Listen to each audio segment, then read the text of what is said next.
Given this announcement, which is significant, we also thought it would be a good time to provide an update for folks about things beyond just youth sports involving our youth, particularly our schools. As many of you know, or probably all of you know, the state of Florida moved to distance learning in mid-March in order to combat, or at least help combat the spread of COVID-19.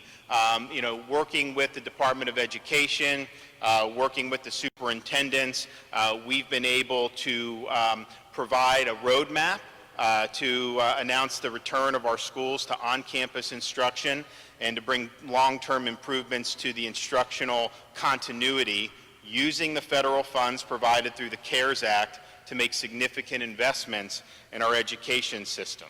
Achievement gaps are expected to significantly widen across the nation due to COVID-19 related school closures and the shift to distance learning. In Florida, we plan to work together to provide tools and strategies to close the achievement gap, although I will commend the department and many of these superintendents here and school districts.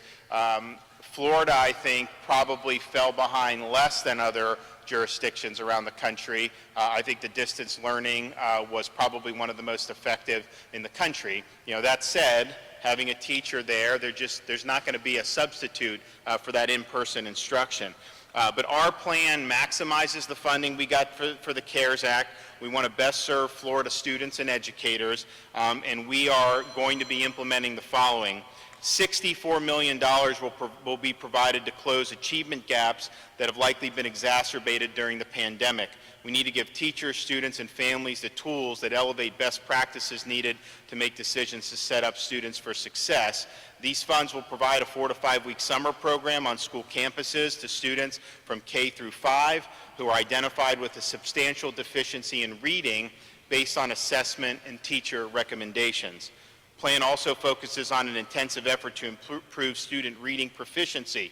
Our goal is to have 90% of students proficient in reading by 2024, and the investments we make this summer and for the upcoming school year will aid us in reaching that goal.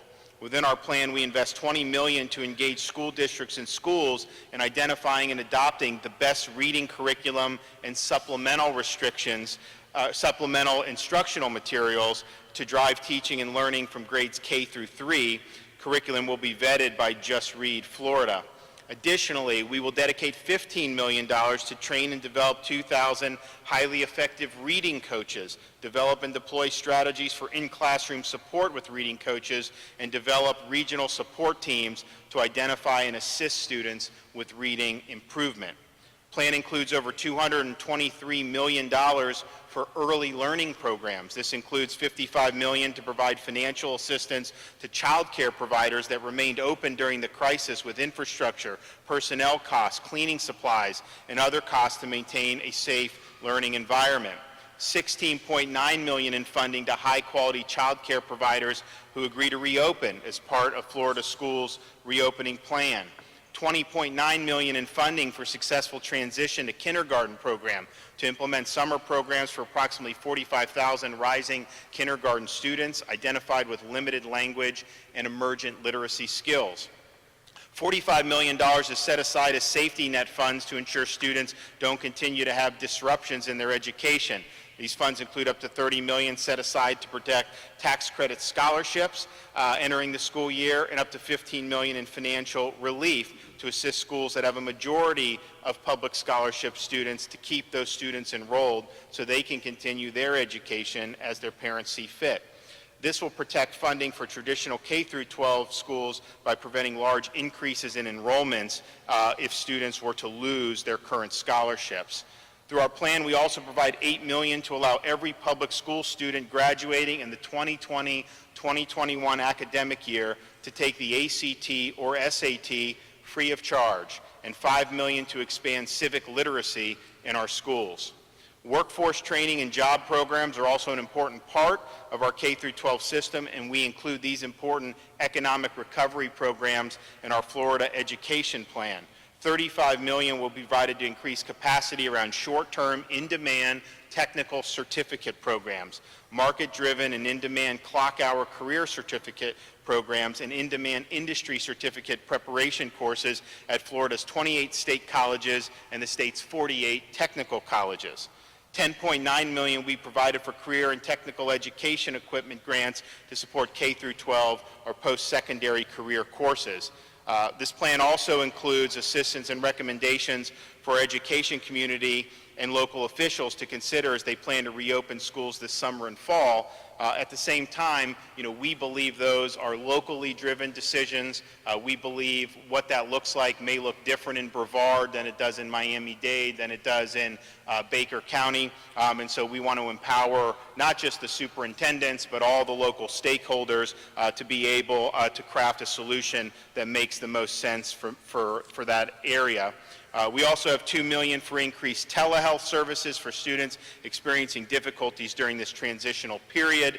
And our Division of Emergency Management will be coordinating with school districts across the state to survey school districts on the need for personal protective equipment and sanitation supplies, and to help provide those through coordinated emergency management operations. So we have a great opportunity to get back on good footing. I know our kids have been in difficult circumstances for the past really couple months now.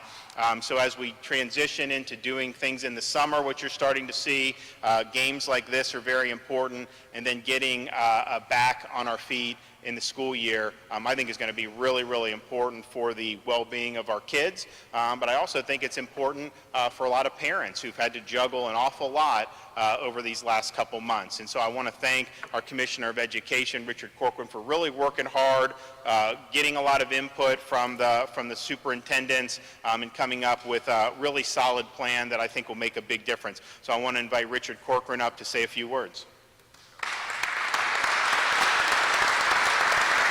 Thank you. First, we're honored to have with us superintendents from up and down the state. We have Marcus Chambers from Okaloosa County, Sherry Rollerson from Baker County, Mike Thomas from Dixie County, Barbara Jenkins from Orlando, Kurt Browning from Pasco County, Ted Roush from Suwannee, and Mike Grego from Pinellas. All of these folks, including the other superintendents, couldn't make it. Were just instrumental in us putting together this plan, working together, getting feedback from everybody from expert, pediatric, epidemiologist from Shands, from All Children's Hospital in St. Petersburg, looking at all the data, World Health Organization, all of the centers from Asia and Italy and England, and to follow the governor's leadership. As you heard, I think you guys all said it fantastically. No governor has led, in my opinion, better, more wisely, and more efficiently, fact-driven than our governor in the state of Florida. And so we have a safe opening plan. We're going to be smart, we're going to be safe, we're going to take it step by step. We're doing the exact same thing with the schools.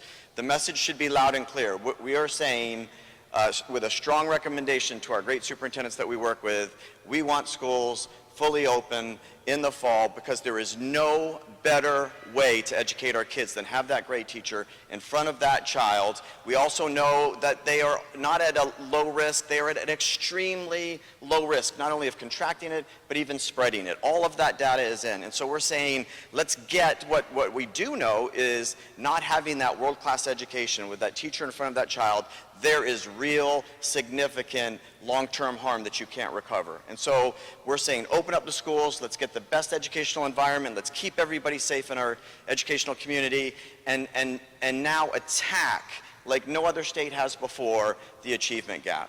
If we lose students anywhere in this country around third grade, that's basically almost 100% of your dropouts. It's almost 85% of your interactions with the juvenile justice system. And so we have got to get in there, grab hold of these kids, and end the achievement gap and get to a 90% literacy rate. No other state will come close to that. And so you heard what the governor said. All of this money is we're going to start all the way in pre-K. We're going to grab hold of these kids. We're going to make sure that we have the greatest reading literacy curriculum, greatest reading literacy professional development for our teachers, strategically learn every aspect of those children, and surgically go in there and assure that they become level 3 readers in third grade. And when we do that, it will not only just enrich these children's lives, it'll change our state and it'll change our nation.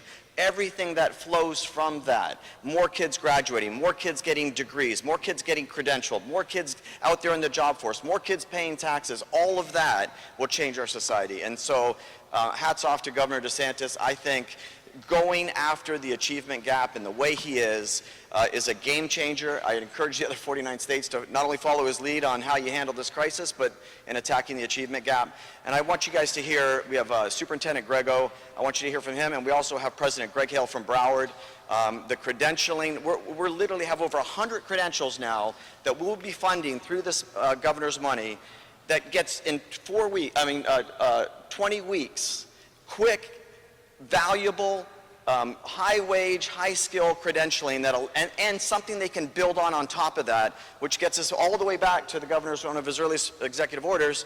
We want to be #1 in the nation in the number of adults who are degreed and credentialed, and we'll be #1 as soon as we get these things going. But I do want you to hear, first, Governor, thank you very much for your leadership. I think this is a fantastic plan.